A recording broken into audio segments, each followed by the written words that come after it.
నమస్తే, welcome to YoYo TV. Congress parliament ఎన్నికలకు అన్ని రకాలుగా సిద్ధమవుతోంది. ఇప్పటికీ కొంతమంది అభ్యర్థులను ప్రకటించింది. ఇంకా కొన్ని స్థానాలను పెండింగ్లో ఉంచింది. ఈ నెల 27, 28 తేదీల్లోగా మొత్తం ప్రకటన పూర్తవుతుందని CM PCC chief Revanth Reddy చెప్తూ వస్తున్నారు. అయితే ప్రస్తుతానికి కాంగ్రెస్కు గెలుపు గ్యారంటీ అనే భావన ఉన్న కొన్ని నియోజకవర్గాలు ఇంకా పెండింగుల్లోనే ఉంది. గెలిచే సీట్లకు ఆ స్థానాల కోసం పోటీ ఎక్కువగా కనిపిస్తోంది. అయితే ఆల్రెడీ ప్రభుత్వంలో ఉన్న నాయకులు తమ కుటుంబానికి, తన భార్యకు టికెట్ ఇవ్వాలని పట్టుబడుతుండడం కూడా సీట్లు ఇలా పెండింగ్లో పడడానికి ఒక కారణం అని తెలుస్తోంది.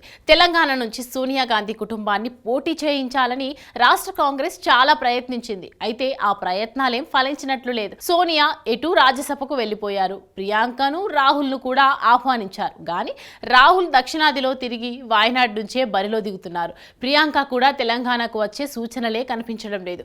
ఈ నేపథ్యంలో పోటీ అంతా రాష్ట్ర నాయకుల మధ్యనే ఉంటోంది. పీఠముడి బిగిసిన వాటిలో ఖమ్మం, భువనగిరి స్థానాలకు నేతలు శ్రీమతికి టికెట్ ఇవ్వాలని పట్టుబడుతుండడం విశేషం.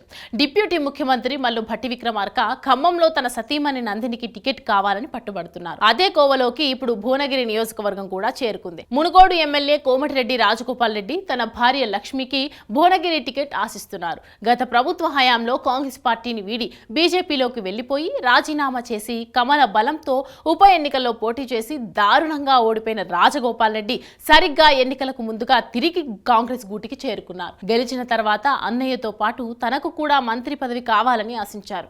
ఇప్పటికీ తనకు మంత్రి పదవి వస్తుందనే అంటున్నారు. దానితో పాటు తన భార్య లక్ష్మికి ఎంపీ టికెట్ కూడా కావాలంటున్నారు. తన భార్యకు టికెట్ ఇస్తే గెలిచే అవకాశం ఉన్నట్లుగా చెప్తున్న రాజగోపాల్ తద్వారా వేరే వారికి టికెట్ ఇస్తే భువనగిరిలో పార్టీని ఓడిస్తాననే సంకేతాలు ఇస్తున్నారేమో అర్థం కావడం లేదు. మొత్తానికి కాంగ్రెస్ లో ఈ నేతలు కోరుతున్న ఫ్యామిలీ ప్యాకేజీలు ఎటు దారి తీస్తాయో చూడాలి.